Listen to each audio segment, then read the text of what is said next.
let's just have a recap, no? For the past Sundays, no, we heard a message about obedience. Okay? Tingnan mo yung katabi mo, mukhang bumait-bait na siya at masunurin na siya. Tama ba? In Jesus' name. Sabi ng Bible, we do not live, by sight. Okay? Hindi. Alam ko naniniwala ka na yung katabi mo mas bumait kaysa kahapon. Amen? Okay? And then we also discuss about the rewards of obedience. I believe that the Lord speak to you na that will bring you to confidence na ang Lord ay nagre-reward sa mga taong sumusunod sa Kanya. Right? So it's not just about obeying the Lord, but surely the Lord will reward you. Amen? Sabi mo sa katabi mo, the Lord will reward you. And also, we discuss about after you obey, you wait and you trust the Lord. Tama? And that's part of the process. So everything happen in our lives, it's part of God's destiny para sa atin. And waiting and trusting the Lord is part of the process. Everybody say, process. Okay, proseso. Kaya hindi po tayo nagmamadali. Kung hindi, tayo ay nananampalataya at nagtitiwala sa Diyos. And that's your goal today. Okay? I set the tone na every time that I go to the church, I am expecting that the Lord will speak to me para habang iintindihan ko yung salita niya, na pag-aaralan ko yung sinasabi niya, yung mga plano niya sa buhay ko, natututo kong magtiwala sa Kanya.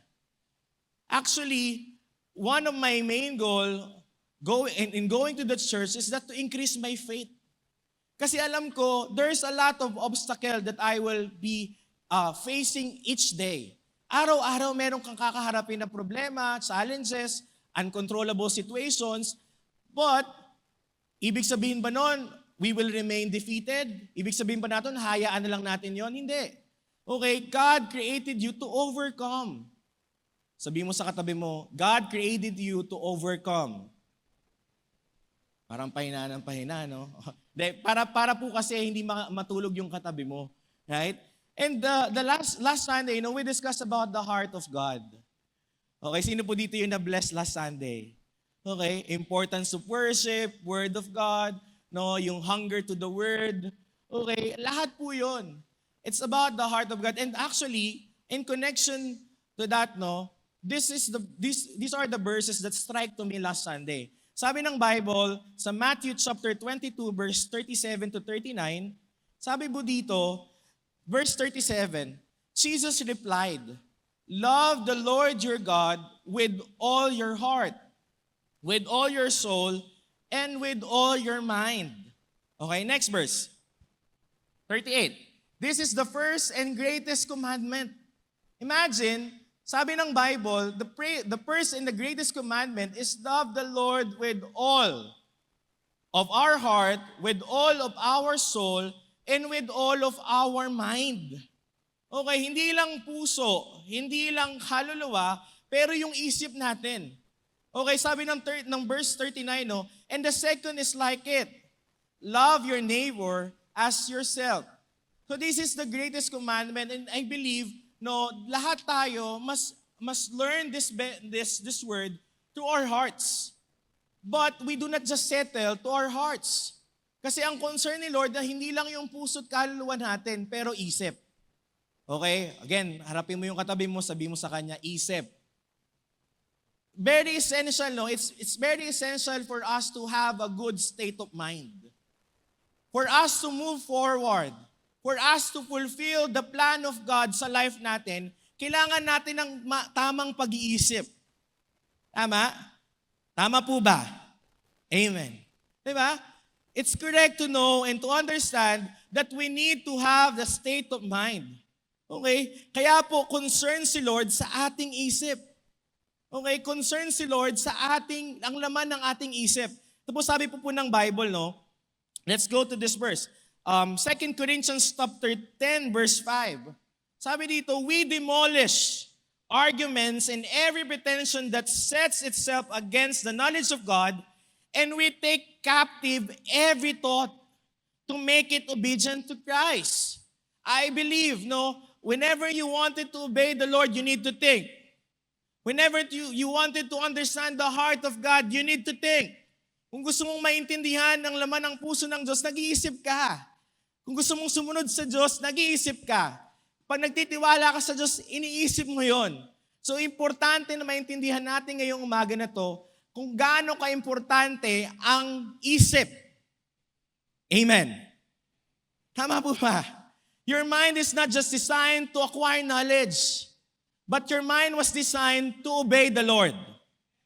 Amen. Your mind was designed to do the plan of God. Not your plan, not my plan, not anybody's plan, but the plan of God. And those plan has been conceived in our mind. Yung plan na yon ay nangyayari o nabubuo sa isip natin. That's why your mind is so important to God. And when we're talking about mind, it's talking about surrender. It's talking about intentionality. Binibigay natin sa Lord, di lang sabi ng Bible, diba? Love the Lord your God with all your heart. Okay, it's a decision. Kaya po yung decision making nyo, importante yung laman ng isip natin. That's why the Lord wants to govern your mind. Pagharian yung isip ng bawat isa. Kasi naniniwala po ako personally, if you learn to surrender your mind to God, then you can do everything for Him. Alright? Because our thought is that the enemy is trying to oppose us. Totoo naman po yun. Sabi nga ng mga leaders natin, ang enemy ay hindi natutulog, hindi kumakain, okay, at meron siyang plano sa buhay mo. Kung naniniwala ka may plano ang Diyos, you have to be aware as well na may plano ang enemy sa iyo. And for you to fight on that plan that is against the will of God, you have to have a good state of mind. That's why ang topic po natin ngayong umaga na to is about breakthrough begins in the mind. Okay? Breakthrough begins in the mind. Yung tagumpay mo ay nagsisimula sa iyong isip. Kasi sabi ng Bible, di ba? Every thought captives and make it obedient to Christ. It shows that our mind is a battlefield. Okay? Merong laban. At madalas na ang laban sa buhay ay nasa isip ng tao. Right? For example, right now, sino dito yung kanina merong laban kang kinaharap? Pupunta ba ako ng church o hindi? Igising ba ako ng umaga o hindi? Paglabas mo ng bahay, wala kang masakyan, tutuloy ba ako o hindi? That's a battle. And that battle happened not just every Sunday, but every day. Araw-araw. Kaya araw-araw ka dapat magkaroon ng surrendered mind. Okay? Kaya ngayon pong umaga na to, I pray that you will able to receive that breakthrough. Breakthrough, probably marami kang prayer na nasa heart mo ngayon. Daniel, I want to restore my family. That's good. Okay? Daniel, I want to go out to debt. Okay, yung pagkakautang. That's good. Daniel, I want to enlarge my ministry. Gusto kong mag-grow sa ministry. That's good. And something that you need breakthrough. Pwedeng matagal ka na nagpipray, Lord, heal me. Lord, gusto ko ng complete healing. And probably, this morning, okay, by understanding His Word, you will receive that healing. Because we are all need breakthrough. You are all need breakthrough. I need breakthrough. Amen. At hindi lang po tayo na if you look at the Bible, there's a lot of stories that they wanted or they're longing for breakthrough. Amen? Okay? Like in the life of David. David was able to kill Goliath. And that breakthrough hindi lang yung para sa kanya, but for the entire Israelites. Right? Kinakalaban sila ng Palestine. They are about to conquer by other people, yung mga taga-Palestine nga. Anong ginawa nila? They cried for breakthrough. And when David heard that these Palestinians mocking his God, anong sabi ni David? I will kill that Goliath. I will kill that giant. So David experienced breakthrough. Amen. Ano pa? Daniel was thrown in the lion's den. Okay, he prayed a lot. Okay, he believed in the power of God. Then eventually, nakuwala siya dun sa lion's den. He received breakthrough. Hannah, Hannah wants to conceive a child. Right? Baka probably may isa sa inyo dito na gusto mo mag-conceive. Di ba? You are crying desperately with, alam mo yun, Lord, how many years, for how many years, I'm crying to conceive a child. I wanted to conceive a child. Then you need a breakthrough. Amen? Parang yung katulad ng babae na dinudugo ng mahabang panahon. Anong sabi ng babae? Mahawakan ko lang yung laylayan ng kanyang damit. And I will be healed. That woman wants breakthrough. Okay? And it's biblical. It's a biblical story. Okay? It's a model. May model tayong tinitignan. And then suddenly, they receive breakthrough. Right? O, tingnan mo uli yung katabi mo. Tanungin mo sa kanya. Tanungin mo siya, gusto mo ba ng breakthrough? Right? Pwedeng, sa mahabang panahon, no? Kuya, ayoko naman na talagang mag-pornography. Kuya, ayoko naman talagang mangupit eh. Kuya, gusto ko naman talagang mag-aral na. Tama? Okay, mga young people. Okay? Ito. I have a statistic, no? Sabi dito, no? I just searched about this. Sabi nila na based on the statistics, that 3.3% of Filipinos experience depression and anxiety. Oh, that's usual term to us right now. Lalo na sa mga young people. Depressed kasi ako, nasistress ako eh. Okay, sa mga nagtatrabaho, ano yung reason mo why not going to your work? Kasi meron akong mental problem, mental condition. That's become usual to us. Diba? Samantalang before, no, pag kinausap ka ng mga magulang mo, before, at our age, sabihin lang yan, kumain ka lang, matulog ka lang, di ba? Ngayon, usong-uso po, no? And sabi ng statistics, 3.3% Filipinos experience depression and anxiety. And those are problem in the mind. Kaya po concerned si Lord sa isip natin. Okay? At sabi dito, no, around 5 million youth yung affected dito. Tama? E samantalang, God designed all of us to enjoy this life. Hindi sinasabi ni Lord na walang problema. Hindi sinasabi ni Lord na walang challenges in life. There is. But those are part of process. Those are not to destroy us, but to build us. Amen. To strengthen our faith. To depend on God. Alright? And sabi dito, 17 million suffered depression and anxiety because of poverty. Di ba yung kahirapan? Kaya po, no, whenever I'm listening to our pastors, nanggigigil sila eh. About poverty, about oppression. Why? Because you are capable to go out to that place. Ginawa na ng Diyos yung mahirap. Kailangan mo na lang sumunod at magtiwala. And sabi ng Bible, binigyan ka ng Lord ng ability to produce wealth. So you can come out to that poverty. And that is an oppression. Ibig sabihin, that's plan of the enemy. Tama po ba? Mas masayang maglingkod sa Diyos ng pinagpapala. And in fact, kaya ka naman pagpapalain kasi nagsiserve ka. Nagtitiwala ka sa Diyos. Kaya ang panalangin ko ngayong umaga na to, that you will take it in your hearts and in your mind that God created you to become victorious, to live victoriously in this life. Magtagumpay. Okay, pwede bang sabihin mo sa katabi mo, magtatagumpay ka? O, diba? Yung iba, walang sinabi. Kasi hindi naniniwala, tama? Tama ba? Pag sinabing, it's a declaration. Because sometimes, ito yung observation ko lang naman po. And also, it's also learning for myself. Okay, ang observation ko lang din, na madalas, for example, gusto mong gumaling. Okay, Lord, heal me. Pero yung words mo ay contradicting to your desire. Gusto mo mapagpala. But your words is contradicting to your desire. Gusto mo umayos ang buhay mo. Your words is contradicting to your desire. And that's a matter of the state of your mind. Konektado yung bibig mo, yung sasabihin mo sa laman ng isip mo eh. Amen. And sabi po ng Bible, no, I go with this verse, Proverbs chapter 4, verse 23. Be careful how you think because your life is shaped by your thoughts. That's why the Bible is teaching us to meditate the Word of God. We fill our mind with God's Word, with God's promises. Kasi sabi ng Bible, be careful, okay, how you think.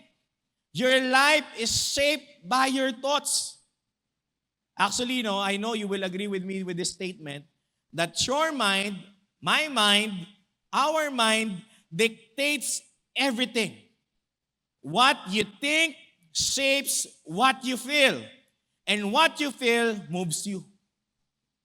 Kung ano yung laman ng isip mo, yun yung magkukos sa'yo na kumilos. Again, tingnan mo yung katabi mo, ano bang laman ng isip mo ngayon? Okay? Ano bang laman ng isip mo ngayon? The more we think about problems, the more we think about any negative thoughts, yun yung nangyayari sa life natin. Okay, I'm not saying that to become like positive thinker, but learn and study the Word of God. Right? Actually, yun po yung dapat nating maintindihan ngayong umaga na to. How to fill this mind with God's Word. How to rule this mind, this life through God's Word. Pero ito po, basahin po natin yung Philippians chapter 4, verse 6 to 7. Sabi po dito, do not be anxious about anything, but in everything by prayer and supplication, with thanksgiving, let your requests be made known to God. Verse 7, and the peace of God will surpasses all the understanding that will guard your hearts and your mind in Christ Jesus. So, I want to dwell in this verse, because most of us, we are deciding to experience breakthrough in life. Gusto natin magtagumpay.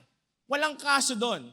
But most of us are in this point. Number 1, worrying. That's why I want to discuss this morning that if you want an action or if you want to experience breakthrough, you have to take this action. Number 1, do not worry about anything. Sino dito yung aamin ka, Daniel, ang dami kong pinag-worry. Okay? Okay lang. Kasi nasa church naman po kayo eh. What I'm trying to say is if you admit that you are a warrior and you have this heart to change, then you will never be the same again. Amen? Hindi tayo makarating doon sa destiny natin, hindi dahil hindi ka magaling, hindi dahil hindi mo alam, hindi dahil maraming hindrances. Ano yung reason bakit hindi tayo makapunta sa destination natin? It's because instead na maniwala tayo at magtiwala tayo sa Diyos, nag-worry tayo. Kaya sabi ng Bible, do not worry about anything. I'm not saying to neglect the problems, okay? But face your problems or deal your problems with faith. Amen? Yun po yung desire natin ngayong umaga eh. Okay, kaya po kayo nandito, hindi para i-attendance check. Hindi para lang makinig, magkaroon ng information, no. The reason why you are here, so that your faith will be increased. Because you will face different challenges in life. And one of the main challenges or challenge that you face every day is yourself by thinking a lot of things. And it will end up you worrying. Amen. Yan. Sabi mo sa katabi mo, tinatamaan ka na yan. Parents, you're thinking about bills. That's okay.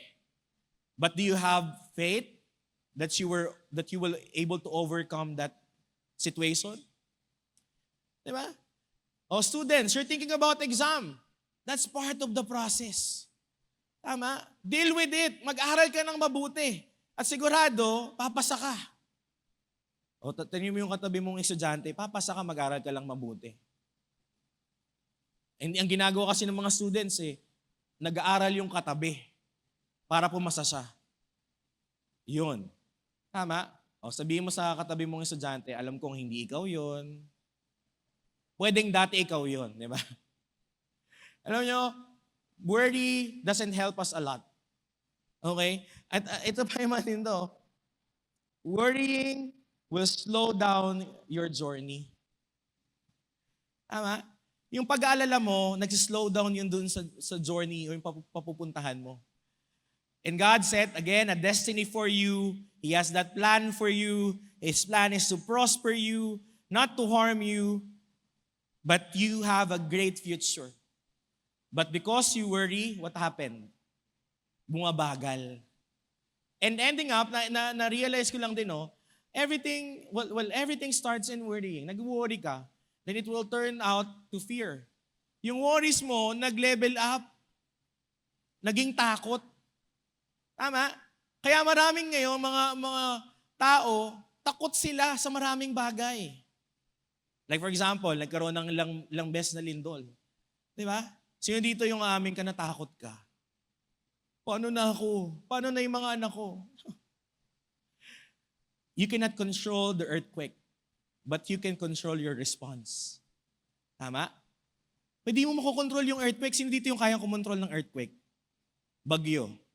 Di ba hindi? Pero ang kontrolado mo, yung response mo. Na instead of you worrying, why not praying? Instead of you worrying, why not trusting the Lord? Ang mahirap pa po dito, tayo yung nakakarinig ng salita ng Diyos, tapos sa bahay natin, tayo yung unang-unang nag-worry. Speak the word of faith. Right? Kunwari may sakit sa tahanan, anong sasabihin natin lagi? Pa-check up na yan. Okay? Walang masama po doon ha. Okay? Ginagamit po ng Diyos. Okay, yung mga doctors, no? And even the medicine and even any processes, that's part of process for healing. Pero why not instead of going to the hospital ng mabilis, no? Let's just pray. Okay? Problems in the family. Anong ginagawa po natin? Okay, instead of discussing it internally, okay, and later on, the relationship has been destroyed. Bakit?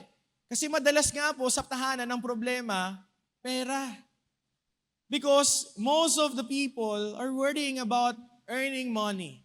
Hindi po masama ang pag-earn ng money. Okay? Ako rin po, nagtatrabaho ako. I know the importance of earning money.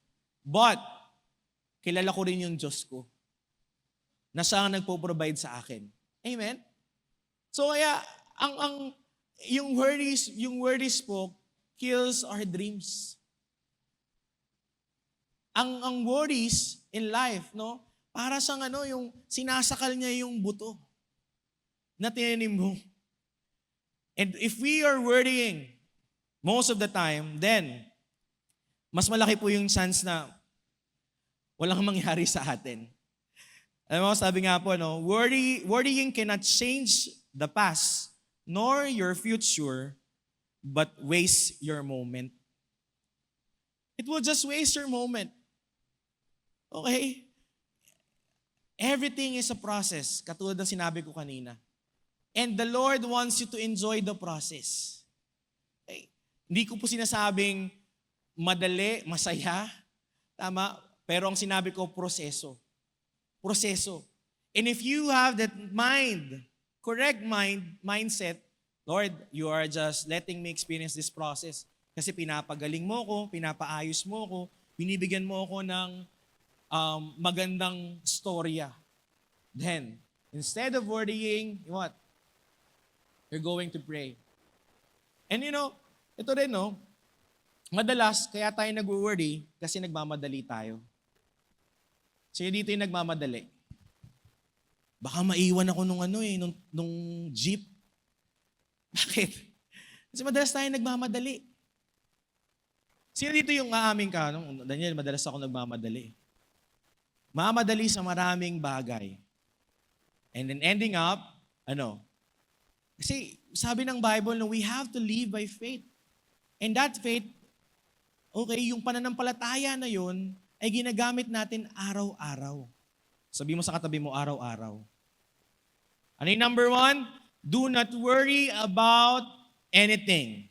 O, sabi mo sa katabi mo, anything. Okay? Number 2, pray about everything. Okay, kanina, do not worry about anything. Okay? And ngayon naman, number 2, pray about everything. Daniel, ano yung everything? Lahat. Di ba? Lahat. Nalulungkot ka, you pray. Natatakot ka, you pray. Nangangamba ka, you pray. Lahat ng situation. Kaya sabi ng Bible, pray unceasingly, without stopping. Okay? Kasi every time, every day, every situation, God wants us to pray. Talk to Him. Rely on Him. Because that's the prayer all about. Tama po ba? Sabi mo sa katabi mo, mag-pray ka kasi. O kaya sabi ng katabi mo, ay narinig ko na yung message na yan. Oh. Ito yung question, ginawa mo na ba? Okay. Hindi lang po tayo nakakulong doon sa prayer natin ng 5 a.m. and then every 3 hours. Pero actually nga, we encourage you to join that prayer. Ni-encourage namin kayo na mag-join doon. Bakit? Kasi doon kayo matututo. Right? Pero hindi lang po tayo nakakulong doon. In every situation, we can pray. God wants us to pray and talk to Him. Okay? Manghingi tayo ng tulong sa Kanya. Sabi ng 1 Peter chapter 5, verse 7, cast all your cares. Cast all your anxiety on Him because He cares for you. Cast all your worries on Him because He cares for you. That is our confidence. Yun po yung tapang mo. Hindi yung tapang mo dahil magaling ka, may pera ka, may pinag-aralan ka, may achievement ka. Hindi. You know that God is working to your life, in your life. And then when the things comes in your life, yung mga uncontrollable things, ano sabi po ng Bible? Cast all your anxiety on Him because He cares for you. Sabi mo sa katabi mo, He cares for you. Si Lord, si Lord. Tama? And specifically, the Lord will never disappoint us. He's always with us, not against us. Amen? If it is worth worrying about, it is worthwhile to pray about it. Kung tingin mo na worth yon, may halaga na mag-worry ka, then mas may halaga na manalangin ka. Ulitin ko, do not worry about anything and pray about everything. Tama? So that the peace of God will transcend all the understanding. Kaya po wala tayong kapayapaan. Dahil we're trying to control everything in our hands. But in reality, hindi po natin kontrolado ang mga bagay-bagay. So yun po dito yung nakakaalam ko anong mangyari bukas. Mamaya, no one knows. Right? That's why I pray and my goal every time that I go to church, I read my Bible, that the Lord will able to strengthen my faith. Habang nagiging matatag yung pananampalataya ko, mas natututo kong dumepende sa Kanya at hindi ko kailangang matakot. Amen? And number 3 is this. Feed your mind with the truth. Feed your mind, no? Specifically, every growth requires feeding. No? Lahat ng growth, no, yung paglaki, okay, pagpunta sa next level, kailangan dyan ng continuous feeding. Okay, pagno-nourish. Tama?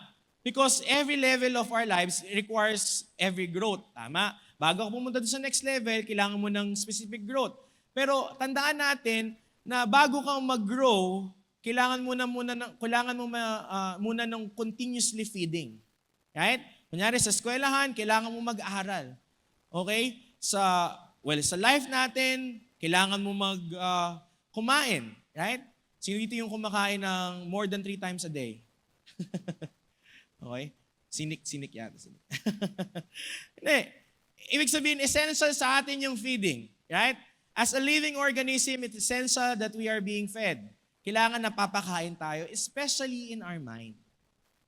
And sabi ko nga po, feed your mind with the truth. And that truth is the Word of God. Tama? At ang sabi ng Bible, ang katotohanan ay magpapalaya sa iyo. For example, di ba? You realize na meron kang kailangang baguhin sa character mo. Paano mo na-realize? Dahil lang ba sinabi sa iyo? Pwedeng yon. Pero pangalawa, pwedeng because you understand it in the Word of God. And paano ka ulit makakaalis dyan sa sitwasyon na yan? Then you need the Word of God. Feeding. Right? Essential po sa atin yon, yung pagpapakain. Sige dito yung pag nagsa-cell group kayo may pagkain. Wala. Amen? Oh, man. Di ba? Sabi ng Bible, no, sa Matthew 6 verse 11, give us today our daily bread. Okay, it's the Lord's Prayer, right? So, lahat tayo, if this is something na pinagpanapanalangin natin personally, no, lahat tayo, kailangan natin ng tinapay. Okay, tinapay na yon hindi lang yung pandesal na kailangan mo, hindi lang yung kakainin mo sa tanghalian, but you need the Word of God. Para yung flesh mo, okay, yung spirit mo, ma-overcome yung flesh mo. You need the Word of God. You need to feed yourself. Pakainin mo yung sarili mo ng salita ng Diyos. And even the leaders, no, yung mga leaders po. Kaya ang pinapakain natin sa kanila, sa mga tao natin sa cell group, is the Word of God. Because the Word of God will stay forever. And ito yung dapat na maging pundasyon natin. Naalala ko yung story sa Bible, yung parable, na merong wise man, di ba? That he choose to build his life in a strong foundation. And that foundation is the Word of God. So same thing. You need God's Word. You need to have an intake every day of God's Word. At sabi po ng Bible dito, sa Romans 10:17, so faith comes by hearing and hearing of the Word of God. Kukunik ko lang po yun. Okay, kailangan mo ng salita ng Diyos para mag-increase yung faith mo. And for you to be able to fight or stand against different battles in life. Kailangan mo ng faith mo. Students, saan mo kailangan yung faith mo? Kahit nag-aaral ka, kailangan mo ng faith mo. Parents, kailangan nyo ng faith. Okay? Habang pinapalaki nyo yung mga anak nyo at pamilya ninyo. Young workers, young professionals, tingin nyo po ba hindi nyo kailangan ng faith nyo para magawa nyo yung task nyo sa trabaho? You need that faith. And the source to strengthen your faith is the Word of God. But ulitin ko, it's our own decision to feed ourselves. Okay? Sino dito yung pinipilit ka pa kumain? Ako lang po ba yun? Lahat po tayo, we need food. We need an intake every day. So same as our spirit. Our spirit need food. At ano yun? Yun po ay salita ng Diyos. Sabihin nga po natin, Word of God. You need the Word of God. Sabi sa Philippians chapter 4, verse 8, in conclusion, my friends, fill your minds with those things that are good and that deserves praise. Things are true, noble, right, pure, lovely, and honorable. And that is the Word of God. Absolute truth. The truth that you know will set you free. Paano po natin malalaman ng salita ng Diyos? We need to have an intake every day. Araw-araw. Sabihin mo sa katabi mo, araw-araw. Okay? Hindi every Sunday. O kaya marami po mga Christians, pagdating ng Sunday, malanta na sila. Bakit? Because wala nga nourishment every day. Wala nga feeding araw-araw. That's why it's your call, it's your discipline. Decision ko po yun, na i-feed yung sarili ko every day ng salita ng Diyos. Fill your mind with God's promises. Actually, it's a question for us eh. Anong pangako ng Diyos ang pinangahawakan mo? Oh, di ba? Anong pangako ng Diyos ang pinangahawakan mo? Kasi the enemy is trying to always put negative thoughts. Okay? Sa paligid po natin, information is very accessible. Makukuha po natin, makikita natin lahat ng information at the snap. That's why you have to replace those negativity with God's Word. Ito maganda po dito. Hindi lang po positive yun eh. Pero it will govern your mind. Kasi pag tama yung ating isip, tama yung ating gagawin. Okay? At madalas, kapag hindi tama ang ating isip, may tama. Oh. Hindi po yung katabi mo yung may tama, ah. Tamaan po sana. At magbago. Alright? And last is this, no? Number 4. Okay, mag-recap muna tayo. Number 1, actions for our breakthrough. Number 1, do not worry about anything. Number 2 is pray about everything. Number 3, feed your mind with the truth. And number 4, stand in gratitude daily. Stand in gratitude daily. Papasalamat. Okay? Ano yung marami tayong kailangan ipagpasalamat? Tama? O, tingnan mo yung katabi mo. Pwede mo ipagpasalamat sa Diyos na katabi mo siya. Right? Tama ba? Hindi ko po alam. No? But walang aksidente. Might be, yung katabi mo na yan, meron siyang pinagdadaanan. Pero alam mo yun, narinig niya yung amen mo, nakikita niya nagsusulat ka, na-encourage siya. Okay? Nalala ko po before, hindi naman ako nag-take down notes eh. Pero na-encourage ako at pinagpapasalamat ko yun kasi nakikita ko sa paligid ko, nag-take down notes sila. I'm grateful about it.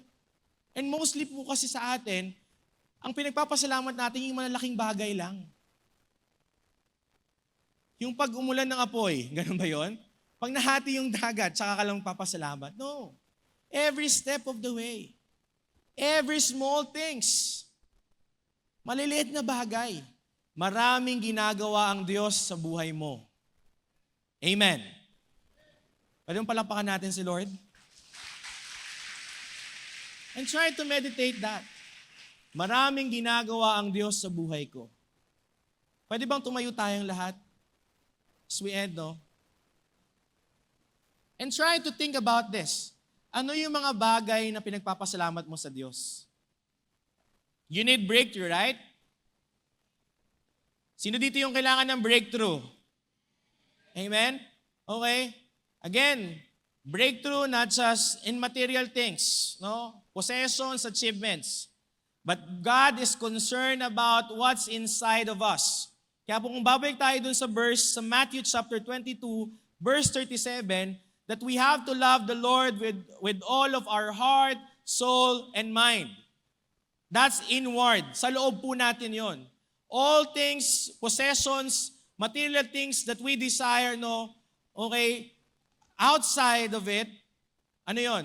Doon, yun ay result lang po ng nasa loob natin.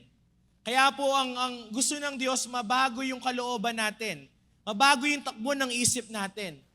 And isa po sa mga dapat nating matutunan, na kahit hindi mo pa na-experience yung breakthrough mo, pinagpapasalamat mo na sa Panginoon. Right? Tama po ba? Kasi yun po yung pananampalataya. Ang pananampalataya ay pagpapasalamat sa Diyos kahit hindi mo pa nare-receive. Hindi mo pa nakakamtan yung mga pinapanalangin mo. Bakit? Because you trust God.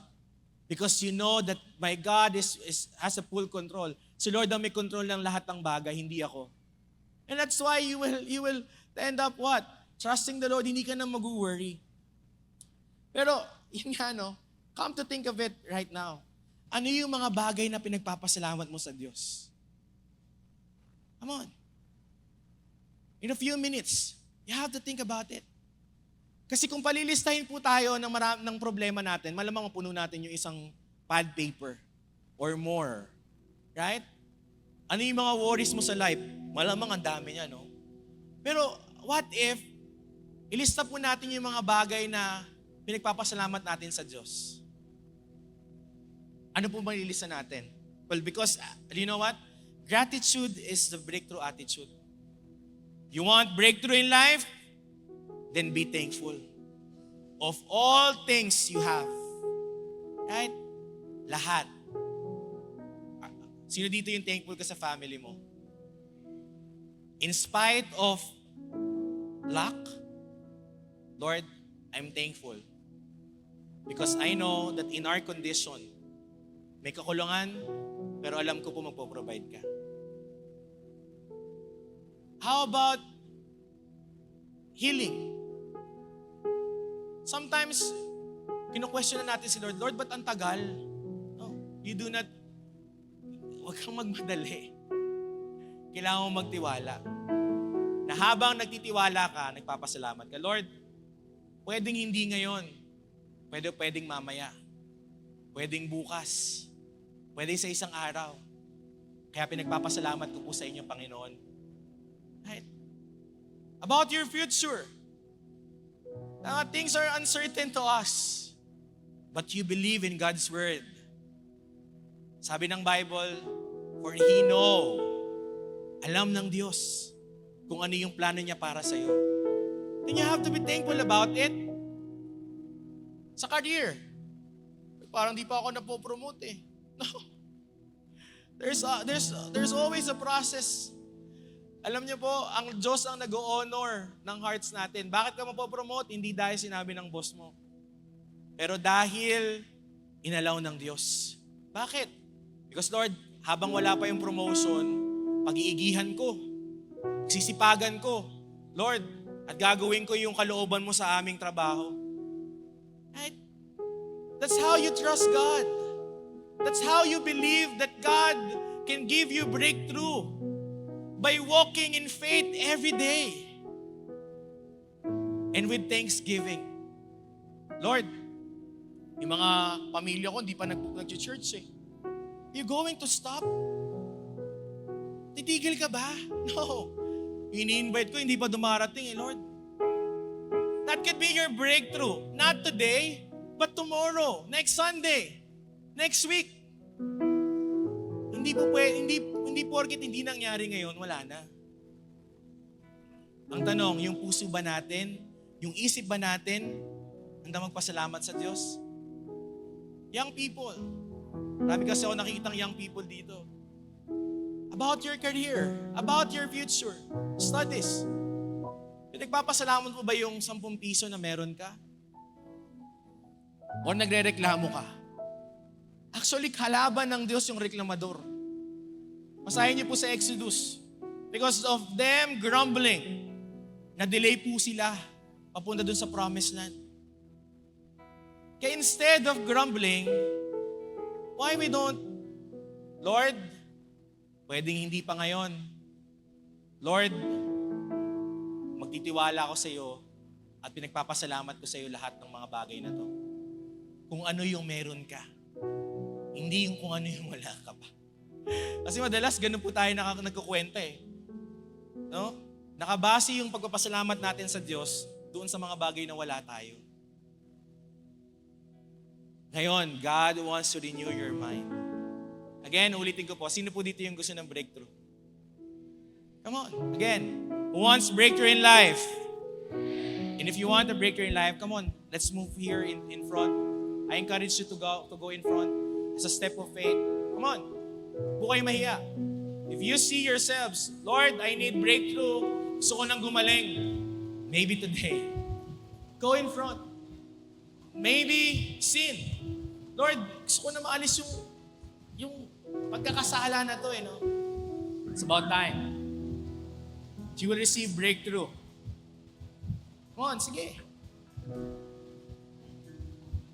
And one thing that I realize as well, no, if you observe the Bible, those who experience breakthrough, they have desire.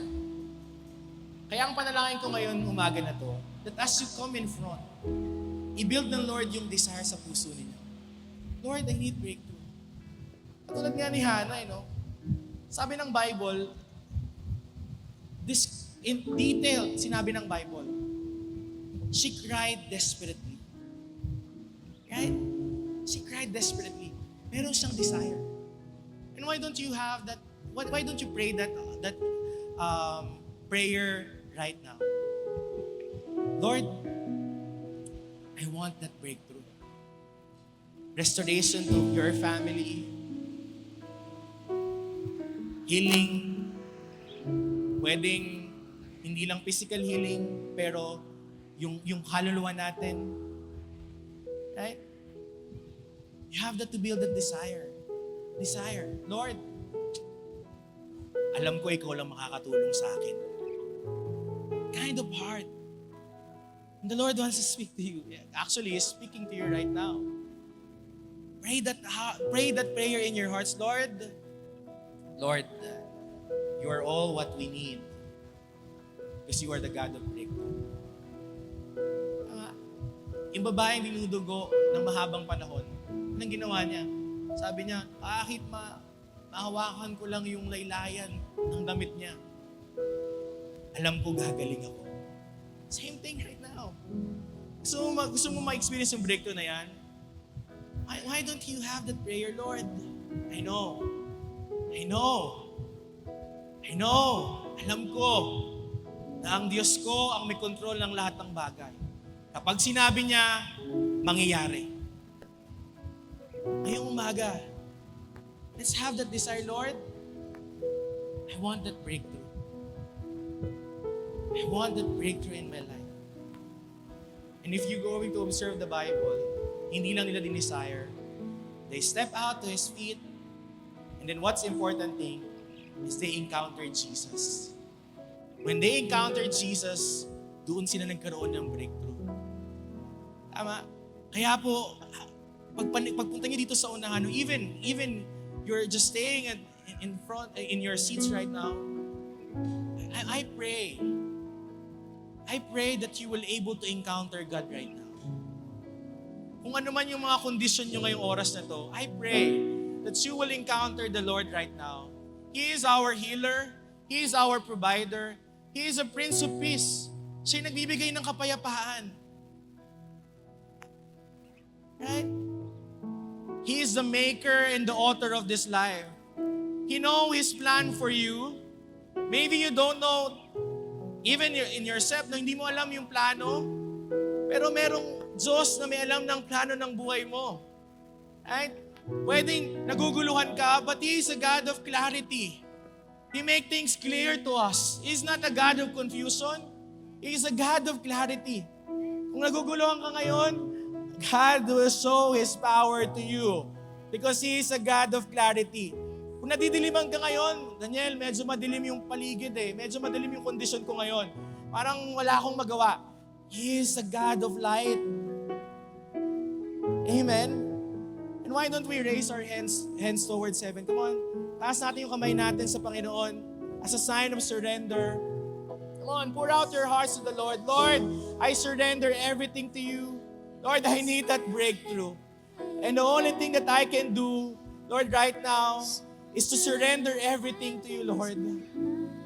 Lord, let our hearts, Lord, our mind, especially this mind, Lord God. Lord, yung oppression, Panginoon, yung limitations, Lord, lahat ito ay nanggagaling o nagmumula sa aming isip. Pero ngayong umaga na ito, Panginoon, I pray that as we raise our hands towards you, Lord, we surrendered our mind to you. Lord, yung sinabi po ng Bible, let every thought captive and make it obedient to you, Lord. Panginoon, kung nahihirapan kaming sundin yung pinapagawa mo, ngayong oras na to, Panginoon, we surrendered our mind to you. And let the blood of Jesus, the powerful blood of Jesus, wash His mind today. Lord, linisin niyo po ang aming isipan ngayong umaga na to. Palitan mo, Panginoon, ng mga pangako mo. Palitan mo, Panginoon, ng mga plano mo. Lord, palitan mo, Panginoon, ng kapayapaan na nagmumula sa inyo. Maraming salamat, Lord, that we take every thought captive and make it obedient to you. Lord, no oppression. Lord, walang anumang kahirapan ang pwedeng manatili sa buhay namin. Dahil kami ay pinalaya na, Panginoon, namatay ka sa krus 2,000 years ago para lumaya kami. Malaya kami mangarap. Malaya kami, Panginoon, abutin ang aming pangarap, Lord. Dahil Ikaw ay binigay mo na yung buhay mo para sa amin, Lord.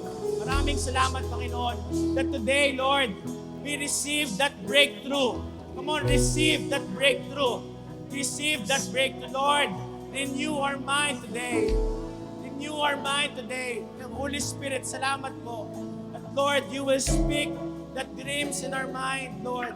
Hayaan niyo po yung pangako, plano ng Diyos, Lord. Yun po yung manatili sa puso at isipan namin, Lord. Maraming salamat, Panginoon, for you are faithful, for you are powerful. Lord, makapangyarihan ka. Nagbabago ka ng isip, Panginoon. Lord, nagbabago ka ng isip. Nagbabago ka ng buhay. Maraming salamat, Panginoon. We honor you and we praise you. And we pray this in Jesus' name. Come on, let's worship the Lord. Come on, let's remain standing. Let's worship the Lord. He deserves all the praise and worship. Come on.